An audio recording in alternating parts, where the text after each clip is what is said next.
Operation success patient dead అనే సామెతను మనం చాలాసార్లు వినుంటాం. ఇప్పుడు ఏబి వెంకటేశ్వరరావు గారి కేసులో అదే జరిగింది. ఆయన కేసులో జగన్మోహన్ రెడ్డి గారి గవర్నమెంట్ ఏపీ హైకోర్టుకి అప్పీలుకి వెళితే హైకోర్టు వారు లేదు మేము సెంట్రల్ అడ్మినిస్ట్రేటివ్ ట్రిబ్యునల్ ఇచ్చినటువంటి ఆర్డర్ని పక్కన పెట్టము, దాని మీద స్టే ఇవ్వము అని ఇవాళ చెప్పారు. అయినా కూడా ప్రయోజనం లేదు. మొత్తం విషయం ఏంటో అర్థం చేసుకోవడానికి బ్రీఫ్గా ఏం జరిగిందో చెప్తాను నేను. అందరికీ తెలుసు, అధికారంలోకి వచ్చిన వెంటనే జగన్మోహన్ రెడ్డి గారు ఏబి వెంకటేశ్వరరావు గారిని, ఆయన అదనపు డీజీపీ ర్యాంక్లో ఉన్నాడు అప్పటికి. గత ప్రభుత్వంలో ఇంటెలిజెన్స్ డీజీపీగా పనిచేశాడు. ఆయన మీద కసితో కక్షతో ఆయన్ని ఫిబ్రవరి 2020లో కొన్ని ఆరోపణల మీద సస్పెండ్ చేశారు. దాని మీద ఏపీ వెంకటేశ్వరరావు గారు సెంట్రల్ అడ్మినిస్ట్రేటివ్ ట్రిబ్యునల్కి వెళ్లారు. అక్కడ గెలిచారు.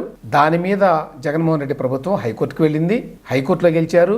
దాని మీద మళ్ళీ జగన్మోహన్ రెడ్డి ప్రభుత్వం సుప్రీంకోర్టుకు వెళ్ళింది. అక్కడ కూడా గెలిచారు. గెలిచి వెనక్కి వచ్చి రాష్ట్ర ప్రభుత్వానికి రిపోర్ట్ చేశారు. చేస్తే తప్పనిసరి పరిస్థితుల్లో స్టేషనరీ అండ్ ప్రింటింగ్ అనేటువంటి ఒక లూప్ లైన్లో ఉండేటువంటి ఒక పోస్టింగ్ ఇచ్చారు. ఇచ్చిన తర్వాత కూడా జగన్మోహన్ రెడ్డి గారికి నచ్చలేదట. అసలు ఆయన ప్రభుత్వంలో ఉండటానికి వీలు లేదు, పోలీసు డ్రెస్ వేసుకోవడానికి వీలు లేదు నేను సీఎంగా ఉన్నంత వరకు అని చెప్పి మళ్ళీ ఆయన సస్పెండ్ చేయించారు ప్రధాన కార్యదర్శి చేత. అధికారులంతా చెప్పినట్టు వింటారు కాబట్టి వాళ్ళు ఆయన చెప్పిన విధంగా మళ్ళీ సస్పెండ్ చేశారు. ఇది ఎప్పుడు జరిగిందండి?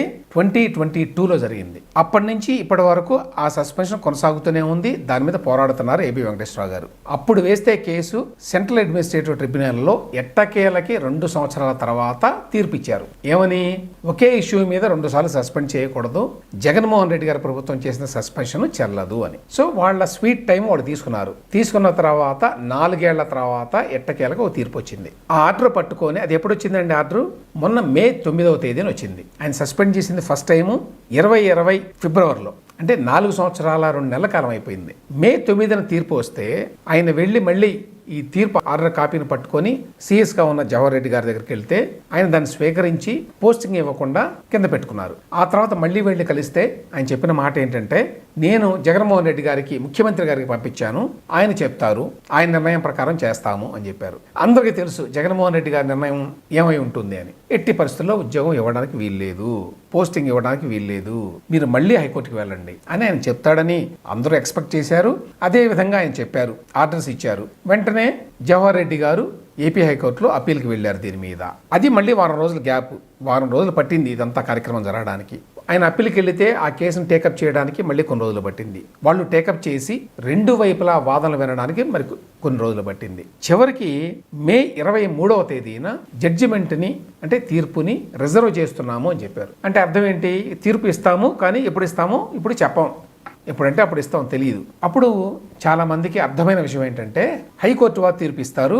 ఎప్పుడు ఇస్తారంటే ఈ నెల 31వ తేదీన ఏబి వెంకటేశ్వరరావు గారు రిటైర్ అవుతున్నారు. ఆ విషయం అందరికీ తెలుసు, కోర్టు వారికి తెలుసు, ప్రభుత్వానికి తెలుసు, జవహర్ రెడ్డి గారికి తెలుసు. కాబట్టి 31వ తేదీలో లోపల 1-2 రోజుల టైం ఉండేట్టుగా ఈ తీర్పు వచ్చింది అనుకోండి. ఇవాళ వచ్చింది తీర్పు. ఇవాళ తేదీ ఎంత? మే 30వ తేదీ. ఆయన రిటైర్ అయ్యేది ఎప్పుడు?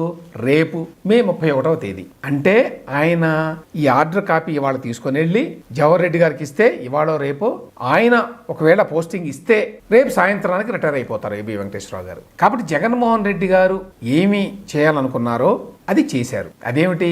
ఆయనకి ఒక్క రోజు కూడా పోస్టింగ్ లేకుండా చేయడం, అది చేయగలిగాడు. రిటైర్ అయ్యే వరకు 4.5 సంవత్సరాల పాటు దాదాపుగా ఎటువంటి పోస్టింగ్ లేకుండా ఒక డీజీపీ స్థాయి ఐపీఎస్ అధికారిని బయట నిలబెట్టగలిగిన సామర్థ్యం జగన్మోహన్ రెడ్డి గారికి ఉన్నది. వ్యవస్థలన్నీ ఉన్నాయి. యూపీఎస్సీ ఉంది, కేంద్ర ప్రభుత్వం ఉన్నది, కేంద్రంలో హోంశాఖ ఉన్నది, వారికి పెత్తనం ఉంటుంది.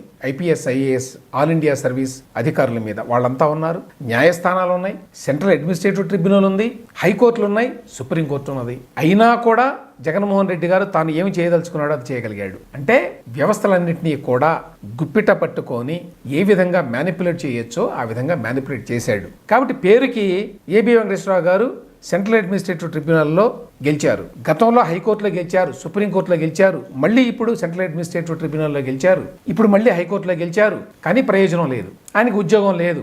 ఉద్యోగం లేకుండానే నామక పోస్టింగ్ ఇస్తే రేపు ఒకవేళ ఇస్తే రేపు సాయంత్రానికి రిటైర్ అవుతారు. కాబట్టి జగన్మోహన్ రెడ్డి అనేటువంటి వ్యక్తి, ముఖ్యమంత్రిగా ఉన్నటువంటి వ్యక్తి, ఒక ఫ్యాక్షనిస్ట్ మాదిరిగా వ్యవహరించి ఏ విధంగా వ్యవస్థలన్నింటినీ కూడా తాను అనుకున్న విధంగా వాటిని మ్యానిపులేట్ చేసి వాటి మీద పైచేయి సాధించగలిగాడు అని చెప్పటానికి ఏబి వెంకటేశ్వరరావు గారి కేసు ఒక క్లాసిక్ ఎగ్జాంపుల్గా నిలబడిపోతుంది.